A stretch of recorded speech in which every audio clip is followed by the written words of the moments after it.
लिया जो अब मैंने आपको एक वीडियो सेंड करी हुई है, उसके लिंक डिस्क्रिप्शन में लिंक है कि भाई हम फॉर्मूला कैसे याद करेंगे। तो जो formula sin theta equal 1/cos theta ये ट्रिग्नोमेट्रिक रेशोज हैं, तो ये हम आगे वाली एक्सरसाइज में यूज करेंगे। जो लास्ट इस चैप्टर की लास्ट एक्सरसाइज उसके अंदर हम यूज करने वाले हैं।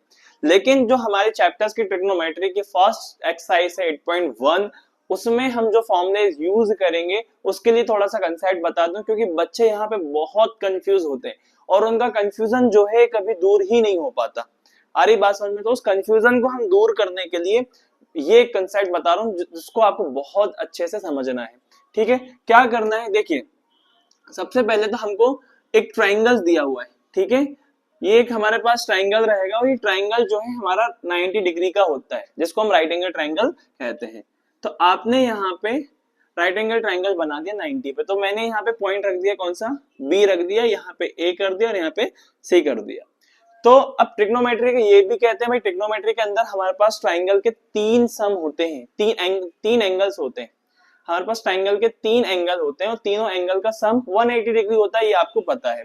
तो भाई जो एक पॉइंट, इन तीन पॉइंट में, तीन एंगल में से एक एंगल तो हमारा 90 डिग्री बन जाएगा, बाकी के दो एंगल जो है वो 90 से कम होंगे। तो इसलिए हम जो दो एंगल हमारे पास राइट एंगल ट्राइंगल के बचे होंगे वो लेस देन 90 होंगे। मतलब ए और सी जो एंगल होंगे, ए और सी जो हमारे एंगल होंगे वो 90 डिग्री से कम होंगे। आ रही बात समझ में? और 90 डिग्री का सिर्फ एंगल बी होगा। तो सर क्या करना है इसके अंदर हमारे पास तीन साइड्स होती है, ये हमको मालूम है, 9th क्लास में आप पढ़ भी चुके हैं। ठीक है, तो क्या करना है, तीन साइड मेंशन करना है। तीन साइड सर कौन कौन सी होगी? एक तो हाइपोटेनियस होगी, दूसरी परपेंडिकुलर होगी, थर्ड वन इज बेस। तो ये तीन साइड हमको मेंशन करना है। तो एक साइड इसके अंदर फिक्स रखना है हमको, ऑलवेज फिक्स रहेगी, हमेशा फिक्स रहेगी, वो चेंजेस नहीं होंगे। यहाँ पे जहां पे भी जिस पॉइंट पे 90 डिग्री का बन रहा हो, आपको देखना है जिस पॉइंट पे भी एंगल 90 बन रहा हो उसके सामने मान लो मैं यहाँ बैठा हूं और मुझे सामने वाली साइड वो दिखाई दे रही है, मैं यहाँ पे खड़ा हूं और मुझे जो सामने दिखाई देगा वही आपका हाइपोटेनियस कहलाएगी भाई मेरे। आ रही बात समझ में? तो ये जो हमारी ए से लेकर सी तक जो साइड है वो है हमारी हाइपोटेनियस। बात क्लियर है? सबसे पहले आपको हाइपोटेनियस फिक्स करना है कि इस राइट एंगल ट्राइंगल के अंदर हाइपोटेनियस कहां आएगी। तो हाइपोटेनियस वहीं आएगी जहां पे एंगल हमारा 90 बन रहा है और 90 के सामने ही हमारी हाइपोटेनियस की वैल्यू होगी। अब ये साइड होगी भाई, देखो देखने का जो है अलग अलग तरीके होते हैं, नजरिए अलग अलग होते हैं। अगर मान के चलिए मूवीज देख रहे हैं, सिनेमा में जा रहे हैं, तो हम अगर सबसे टॉप पे बैठे हुए तो हमको बहुत अच्छा दिखाई देगा, लेकिन हम सबसे नीचे बैठ जाए, मतलब ऐसा और सामने ऐसा होगा, तो ऐसा चक्कर का आ जाएगा, आपको दिखाई नहीं देगा। आप कभी इमेजिन कर लेना या आप जाके देख लेना कि सामने स्क्रीन है और आप फर्स्ट फ्रंट पे बैठे हो, तो आपको और इतनी बड़ी स्क्रीन लगी तो आप ऐसे देखोगे तो अरे सर घूमने लगेगा, चक्कर आ जाएंगे। लेकिन वही सिनेमा, वही मूवीज लगी और उसी जगह पे उसी टाइम पे अगर कोई इंसान जो सबसे पीछे बालकनी में बैठा होगा, है ना, उसकी टिकट लेके बैठा होगा और वो बहुत अच्छे से देख रहा होगा, तो उसका एंगल अलग है और सामने वाले का एंगल अलग है। तो वही चीज इसके अंदर होने वाली है कि भाई जो 90 डिग्री का ये जहां बैठे तो उसके सामने साइड कौन सी कहलाएगी? हाइपोटेनियस। ये फिक्स होगी 90, जहां 90 उसके सामने हाइपोटेनियस। अगर मैं 90 को उठा के ए पे रख दूंगा तो ए के सामने हमारी कौन सी साइड दिख रही है? सी और बी, तो ये हमारा हाइपोटेनियस कहलाएगा। क्लियर? आई होप आपको हाइपोटेनियस क्लियर हो जाएगी। अब सेकंड हमको क्या करना है? परपेंडिकुलर मेंशन करना है। तो परपेंडिकुलर हम मेंशन करेंगे अकॉर्डिंग टू रेशो में जो एंगल्स होंगे उसके अकॉर्डिंग आपको परपेंडिकुलर मेंशन करना है भाई साहब, है ना। जैसे मान के चलो यहाँ पे साइन मैंने लिख दिया, अब साइन के साथ एंगल मैंने ए लिख दिया, तो अब ए जो है ये एंगल है। अब ये जो हम परपेंडिकुलर को मेंशन करेंगे वो इस रेशो के अकॉर्डिंग मेंशन करना है।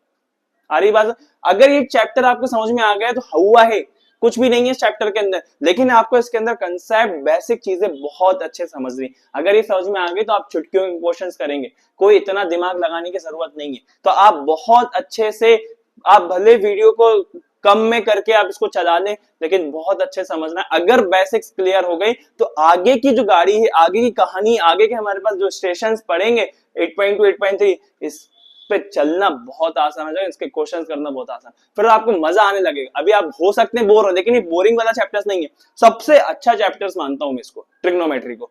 है ना। बस ये है कि फॉर्मूला याद होना चाहिए और मेथड्स पता होना चाहिए, और जो मैं आपको कंसेप्ट पूरा आपको कंसेप्ट बता रहा हूँ, एक एक चीज बेसिक्स बता रहा हूँ, आप उस पर ध्यान रखिएगा। अगर आप वो ध्यान रखेंगे तो आई होप आपको कोई ट्रिग्नोमेट्री से मार्क्स नहीं काट सकते।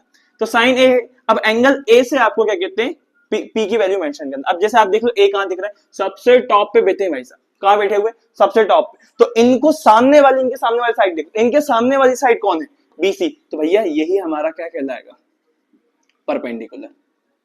आ रही बात समझ में। अगर मान के चलो सर एक और साइन है, लेकिन वो एंगल कौन सा लेके बैठे हुए, बी, तो भैया बी, सॉरी बी तो वो है गया, बैठे हुए कौन सा, सी। तो अब सी भाई साहब आप देख लो, सी भाई साहब कहां बैठे हुए, सर सी तो ये बैठे हुए कॉर्नर पे। तो अब जो सी है उसके लिए कौन सी हाइपोटेन्यूज, उसके लिए कौन सी परपेंडिकुलर की वैल्यू होगी, तो जो सी है उनके लिए सामने वाली साइड कौन सी है, ए बी। तो भैया इनके लिए हमारी परपेंडिकुलर की वैल्यू ये हो जाए। मैं इसको थोड़ा सा डिफरेंट से कर देता हूं, ठीक है।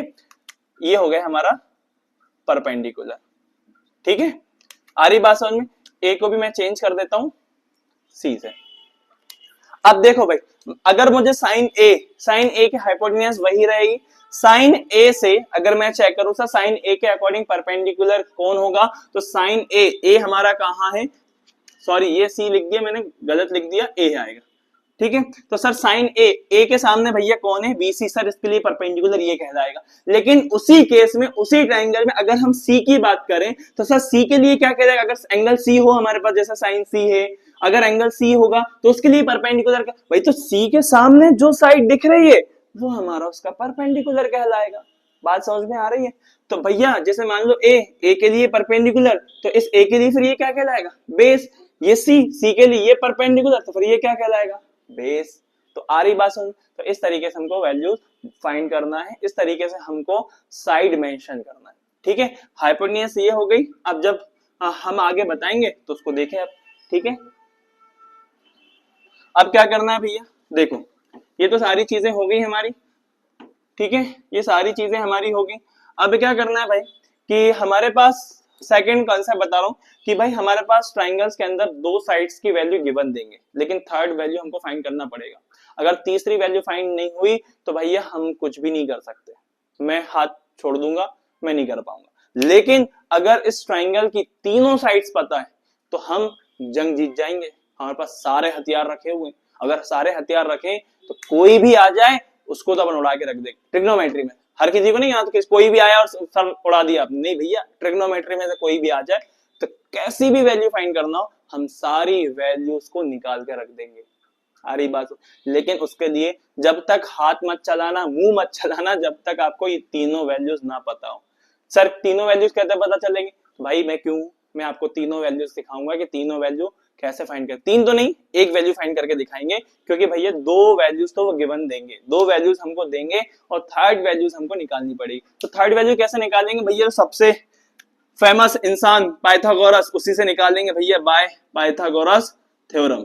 पाइथागोरस ने हमको बताया है कि अगर राइट एंगल ट्रायंगल है, और ये जो पाइथागोरस है सिर्फ राइट एंगल ट्रायंगल में ही हम इसको अप्लाई करते हैं और कहीं भी नहीं करते, सिर्फ राइट एंगल ट्रायंगल में, ठीक। तो पाइथागोरस क्या कहता है, पाइथागोरस ये कहता है भैया कि हाइपोटेन्यूज का स्क्वायर सम ऑफ परपेंडिकुलर का स्क्वायर और बेस का स्क्वायर। अगर आपको इन तीनों में से कोई भी दो साइड पता हो, चाहे हाइपोटेन्यूज है चाहे परपेंडिकुलर, आप थर्ड साइड निकाल सकते हो मेरे थ्योरम से। तो हम इसलिए इसको साथ रखेंगे। अभी ये हमारे बहुत काम का, पाइथागोरस को साथ में रख लो, ये हमारे बहुत काम का है। अगर हमको तीनों वैल्यूज निकालना है तो हमको यही काम देगी। अरे बात समझ में। आई होप आगे बढ़ते हैं अपन, ठीक है, आगे बढ़ते हैं, चलो आगे बढ़ते हैं। तो हम 8.1 का पहला क्वेश्चन करने जा रहे हैं। तो जिसमें 8.1 का पहला क्वेश्चन लिखा हुआ है, आप देख लें ऊपर लिखा हुआ है भाई in right angle ABC, right angle किस पे बन रहा है, बी पे बन रहा है। तो चलो आ जाओ बी पे बना देते हैं हम, है ना, बी पे बना देते हैं। देखो ये हो गया हमारा राइट एंगल ट्राइंगल, हमने इसको बी पे बना दिया है। एबीसी राइट एंगल ट्राइंगल है, ठीक है, लेकिन राइट एंगल कैसे बन रहा है, बी पे, तो हमने बी पे 90 रख दिया। अब बचे ए और से, अब आपकी मर्जी, आपको जहां रखना है वहां रख लो। तो मैंने ए को यहां रख दिया, सी को यहां रख दिया, कोई दिक्कत नहीं है। अब याद रखिए ए और सी हमारे लेस देन 90 है। तो अब उन्होंने बोला ए बी की वैल्यू गिवन दी, ए बी की वैल्यू कितनी है, 24 सेंटीमीटर। ए बी की जो वैल्यू है वो कितनी दे दी है सर, 24 सेंटीमीटर दी हुई है। और बीसी की वैल्यू दी है ना, BC की वैल्यू कितनी दी है 7 सेंटीमीटर, BC की वैल्यू कितनी दी है 7 सेंटीमीटर। क्लियर है। अब हमारे पास देखो भैया क्या वैल्यू नहीं है, हाइपोटेनियस नहीं है, मतलब हाइपोटेनियस हमने ये फिक्स कर दी, हाइपोटेनियस की वैल्यू हमारे पास नहीं है। तो क्या करेंगे सर, भैया कुछ मत करो, पाइथागोरस प्रमेय को लिया, पाइथागोरस थ्योरम को लिया और उनसे आप सॉल्व कर दो। चलो अब भैया देखो हमारे पास Pythagoras theorem by Pythagoras theorem से तो क्या कहती है, एच स्क्वायर इक्वल में P square plus B square. Clear है। अब हाइपोटेनियस की वैल्यू क्या है हमको नहीं पता है सर, हाइपोटेनियस नहीं पता। अब परपेंडिकुलर की मान के चलो आप इन दोनों में किसी को भी मेंशन कर सकते हो, अभी हम लेस देन 90 से नहीं बता रहे परपेंडिकुलर क्या है, तो आप इन दोनों वैल्यू को कुछ भी मेंशन कर सकते हैं। हाइपोटेनियस अगर आपको पता चल गई तो पी और बी आप कुछ भी कर सकते हो जब तक हमारे पास एंगल के अकॉर्डिंग नहीं निकाल रहा है ना, जैसे जो रेशोज है उसके अंदर जो भी एंगल है उसके अकॉर्डिंग नहीं निकाल रहा है, उस केस में आप पी और बी किसी को भी मेंशन कर सकते हो, लेकिन हाइपोटेनियस वही रहेगी जो 90 के सामने। क्लियर है, ठीक है। तो मैंने आपको इसलिए बताया ताकि आप कंफ्यूजन ना हो। तो परपेंडिकुलर की मान लो भाई मैंने 7 मान ली तो 7 का स्क्वायर हो गया, बेस मैंने 24 मान लिया मतलब 24 का स्क्वायर हो गया। अब भैया 7 का स्क्वायर आपको मालूम है भैया 49 होता है, 24 का स्क्वायर आपको पता होना चाहिए कि सर 576 होता है, यही होता है ना। अब भैया हमने क्या करा, इनको प्लस कर देते हैं, इनको प्लस करेंगे तो भैया कितना होगा, है ना, कितना होगा 7 8 4 12 की तो करीबन 625। भैया अब हम स्क्वायर हटाते हैं, स्क्वायर हटाने में क्या लग जाता है, रूट लग जाता है। अब 625 का रूट कितना होता है सर 25 होता है। आ रही बात समझ में। तो हमारे पास हाइपोटेनियस की वैल्यू आ गई, देख लो भाई आ गया, पाइथागोरस थ्योरम ने निकाल के दे दिया कि भैया लो हाइपोटेनियस की वैल्यू कितनी है, हाइपोटेनियस की वैल्यू है सर 25। ठीक है। अब जो वैल्यू फाइंड करने, अब हमारे पास तो भाई अब मुंह चला लो, अब हाथ पैर चला लो, सब चला लो, अब कोई दिक्कत नहीं है। अब हमारे पास तीनों वैल्यूज आ गई हैं। अब उन्होंने देखो फर्स्ट क्वेश्चन में क्या बोला है, डिटरमाइन। फर्स्ट में क्या बोला है, आप डिटरमाइन करिए सबसे पहले साइन ए और कॉस ए, यही फाइंड करने को बोला है। सबसे पहले आपको क्या बोला है, डिटरमाइन करो साइन ए और कॉस ए। ठीक है सर कर देते हैं। सर हमको तो आपने फॉर्मूला बताया ही नहीं है। भैया टेंशन नहीं, फॉर्मूला मैं आपको बता रहा हूँ। ठीक है, फॉर्मूला कैसे याद करना है कि भैया अगर हमको साइन और कॉस निकालना है तो आपको ये याद कर दो, पाकिस्तान भूखा प्यासा, हिंदुस्तान हरा भरा, सोना चांदी तोल, एससीटी। आ रही बात याद हो जाएगा। सोना चांदी तोल का मतलब एस मतलब होता है साइन, सी मतलब होता है कॉस, टी मतलब होता है टेन। तो जैसे मान लो साइन निकालना तो पी अपॉन एच निकालेंगे, कॉस निकालना बी अपॉन एच निकालेंगे, टेन निकालना पी अपॉन बी निकालेंगे। ठीक है। अब जैसे मुझे कॉसेक निकालना है उल्टा कर दो, सेक निकालना है कॉस का उल्टा कर दो, कॉट निकालना है टेन का उल्टा कर दो। ठीक है, तो इस तरीके से हम वैल्यूज निकालेंगे, है ना। पाकिस्तान भूखा प्यासा, हिंदुस्तान हरा भरा, एक और नाम है पंडित बद्री प्रसाद हरा बोले सुनो चलो टहलने। आ रही बात सुनो, तो आपके ऊपर है, जैसा आपको याद करना है वैसा याद कर लो।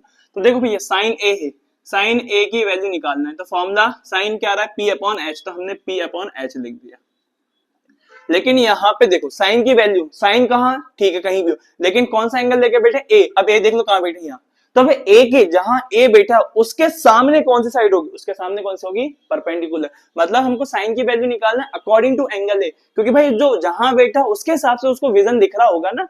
तो ये साइन किसके पास बेटा एंगल ए के, तो इसके अकॉर्डिंग हमको पी एच और बी की वैल्यू निकालना है। तो भाई यहाँ हम बैठे हैं ए पे, तो ए के सामने कौन, भाई ये ए दिख रहा है, ए से हमको 7 दिख रहा है, इस यहाँ बैठा हुआ ए, तो ये हमारे लिए क्या हो जाएगा परपेंडिकुलर, और ये क्या हो जाएगा हमारे लिए बेस। चलो साइन निकालना है, परपेंडिकुलर की वैल्यू कितनी हो गई भैया, परपेंडिकुलर की सर 7 हो गई है। ठीक है, हाइपोटेन्यूज कितना है 25। आ गए आंसर, क्लियर है। अब इसी तरीके सेकंड वाला निकालना है हमको, मतलब कॉस ए का और निकालना है। ठीक है, तो कॉस ए का और निकाल लेते हैं। कॉस के लिए फॉर्मूला है बी अपॉन एच। चलो बी कितना है, बी हमारे पास 24 और एच कितना है 25, तो इसकी वैल्यू कितनी आई 24 अपॉन में 25। अब सेकंड वाला निकालना है हमको, देख लो ऊपर सेकंड वाला हमारे पास दिया हुआ है, साइन सी निकालना है और कॉस सी निकालना है। ठीक है, मतलब साइन सी की वैल्यू निकालना है और कॉस सी की वैल्यू निकालना है। फॉर्मूला पी अपॉन एच हो गया और कॉस का हो गया बी अपॉन एच। देखो भाई ये भी साइन और कॉस, लेकिन कहाँ बैठे हुए, ये साइन सी पे बैठे हैं, सी कहाँ दिख रहा है ऊपर, तो इसके अकॉर्डिंग इसका विजन क्या होगा, तो इसके सामने कौन बैठे हैं 24, तो ये इसके लिए क्या कहलाएगा परपेंडिकुलर, और ये क्या हो जाएगा बेस। आई होप समझ में आ रही होगी बात। ठीक है, तो भैया चलो आ जाओ, परपेंडिकुलर की वैल्यू कितनी हो गई 24 हो गई है, और सर हाइपोटेन्यूज की वैल्यू कितनी है 25, आप देख लो। और बेस सर बेस हो गया हमारे पास 7 और हैप्पीनेस की वैल्यू होगी 25, तो ये हमारा आंसर आ गया ना। तो आई होप आपको समझ में आ रही होगी बात। तो आपको सारे रेशो में जो एंगल होगा उसके अकॉर्डिंग निकालना उनकी पी और बी की वैल्यू। क्लियर है? Thank you. अब नेक्स्ट वीडियो में सेकंड क्वेश्चन देखेंगे अपन, ठीक है।